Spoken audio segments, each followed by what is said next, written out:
The main issue that a lot of folks talk about, health disparities. I'm a very strong believer in addressing health issues that affect all our communities.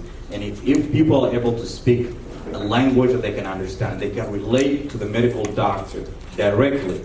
That's one of the main ways to reduce health disparities. So I want to thank you all. I know how challenging it is to be a medical graduate, international medical graduate, and to go through all this. So I'm hoping that down the road, right, with our friends and a lot of them in Olympia are able to help us through the process. So thank you again. My name is Dr. Mohammed Khalif, and I represent a large group of almost 100 immigrant, refugee, minority doctors from all parts of the world. My name is Badia Qureshi, and I'm a medical doctor from the UK. Now living in Washington State with my husband and our 2-year-old son. We moved here a year ago from Texas. Now there's quite a few obvious differences between Washington and Texas. I can say that I'm happier to be in Washington. An advocate like Senator Saldana on our side, we as a group of international medical doctors feel like our time is now. She is a fierce advocate of women's rights. She believes all our children have a right to a high-quality education, regardless of their zip code. Ladies and gentlemen, this woman does not wear a cape, and her smile has empowered the 37th District to approach her with any concern. Without any further ado, please welcome our champion, Rebecca Saldana. Coming up and speaking with me and telling me your story. My name is Rebecca Saldana, and I feel like it's important that I start by telling part of my story as well. So my dad, he is from Mexico, from Nuevo León, which is northern Mexico.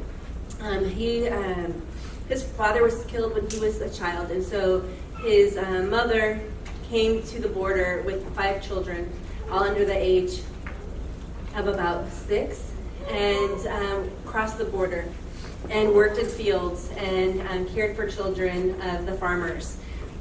I don't take it for granted, this thing that we have is healthcare, but I do believe that access to health is a human right, and that we all are, those of us that are blessed with health, that are blessed with the skills and have taken and are able to study, that is a gift that we cannot, that we have to take full advantage of, and have that make the biggest impact for our communities.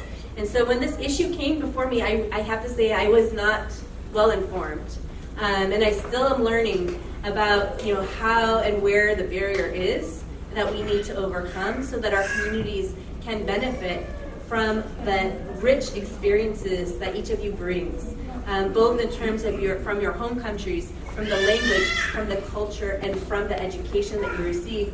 You can provide more holistic care to our communities. And you can also, as people that are coming into this, see where we are not doing as well as we could, because we know our healthcare costs are out of control. I worked with one of the largest, I started one of the largest programs here in CETA. In Washington State, I was told you come practice. I had to go get my license again. And then it's an exam and all, I gave up. So it's not only, it's within also North America. It's not only coming from other parts of the country. So it's time that needs to be recognized. I'm working right now on the same issue under manufacturing and construction.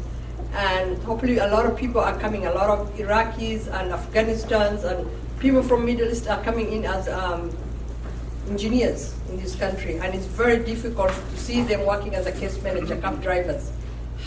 So I'm trying to work with the county, I'm trying to work with the state.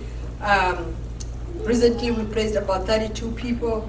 There's a lady from Congo, she has been here only 2 years, she's working at the airport right now. People are coming in. So I always say if you can build a brick house back home, you can build these houses here.